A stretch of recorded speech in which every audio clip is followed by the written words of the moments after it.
नमस्कार किसान भाइयों, मैं सौरभ यादव आप सभी का किसान यूट्यूब चैनल पर स्वागत है। आज हम बात करेंगे मूंग की खेती के बारे में। मूंग की खेती कम दिनों में व कम लागत में और कम देखभाल में तैयार होने वाली क्रॉप है। इसकी खेती गर्मियों और बरसात दोनों सीजन में की जाती है। मूंग की खेती करके कम समय में अच्छा मुनाफा लिया जा सकता है। तो मूंग की खेती करने का सफल व वैज्ञानिक तरीका इस वीडियो के माध्यम से हम आपसे शेयर करने वाले हैं। किसान भाइयों, अगर आप मूंग की खेती से कई अच्छा मुनाफा लेना चाहते हैं तो इस वीडियो को लास्ट तक जरूर देखें। इसमें हम आपको मूंग की खेती से रिलेटेड A to Z सारी जानकारी देने वाले हैं। तो चलिए शुरू करते हैं। मूंग की खेती हम रबी क्रॉप की हार्वेस्टिंग के बाद गर्मियों में कर सकते हैं। किसान भाइयों, मूंग की बुआई करने का जो उपयुक्त समय है वो मार्च का महीना है। आप मार्च के माह में इसकी बुआई कर सकते हैं। चलिए तो अब बात करते हैं मूंग की उन्नत किस्मों के बारे में। किसान भाइयों, वैसे तो कई अनेक प्रकार की किस्में हैं, परंतु मैं आपको सुझाव दूंगा कि आप अपने अनुकूल ही किस्म का चुनाव करें। जैसे कि यदि आपके यहाँ पर मानसून जल्दी आ जाता है जून में ही, तो फिर आप कम दिन में पककर तैयार होने वाली किस्म का चयन करें। लेकिन यदि आपके यहाँ मानसून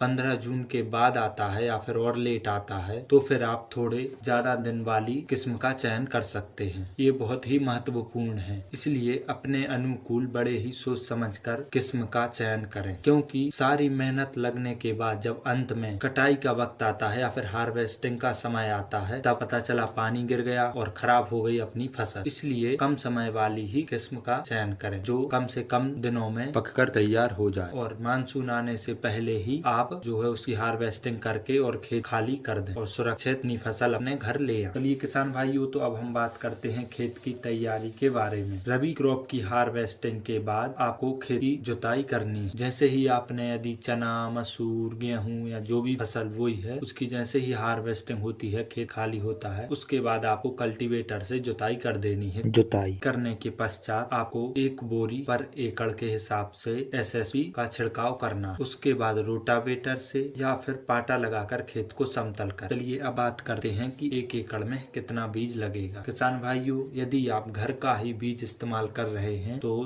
10 से 12 किलो पर एकड़ लें। लेकिन यदि आप किसी सर्टिफाइड संस्थान से बीज लाए हैं तो उसका 7 से 8 kg पर एकड़ ही इस्तेमाल करें। उसके बाद किसान भाइयों, बुआई करने से पूर्व बीज उपचार जरूर करें। बीज उपचार से कई रोगों से फसल बची रहती है। तो बीज उपचार हमें 3 चीजों से करना है। सबसे पहले फंगीसाइड से, कार्बेंडाजिम और मैनकोजेब फंगीसाइड से बीज उपचार करना है। उसके बाद राइजोबियम कल्चर से बीज उपचार करना है। फंगीसाइड और राइजोबियम कल्चर से बीज उपचार करने के बाद हमें इंसेक्टिसाइड से भी बीज उपचार करना है। इन तीनों से बीज उपचार करने के पश्चात बीज को छाया में आधा से 1 घंटे सुखा लें। बीज को छाया में अच्छे से सुखाने के बाद अब बात करें खाद की, तो पर एकड़ जो कि 7 से 8 kg बीज है या फिर 10 से 12 kg जो भी बीज आपने लिया है, उसमें 15 किलो DAP, 5 किलो माइक्रोन्यूट्रिएंट्स और 3 किलो माइक्रो राइजोबियम मिलाना है। इन तीनों को बीज में मिलाकर सीड ड्रिल से ही बुआई करें। बुआई करते वक्त यह ध्यान रखें कि लाइन से लाइन की दूरी 10 से 12 इंच हो। इससे पौधों को अच्छे तरीके से हवा लगती है व उनका विकास होता है और अच्छा उत्पादन मिलता है। चलिए किसान भाइयों, अब बात करते हैं खरपतवार के बारे में। किसान भाइयों, मूंग की फसल में खरपतवार का नियंत्रण करना बहुत ही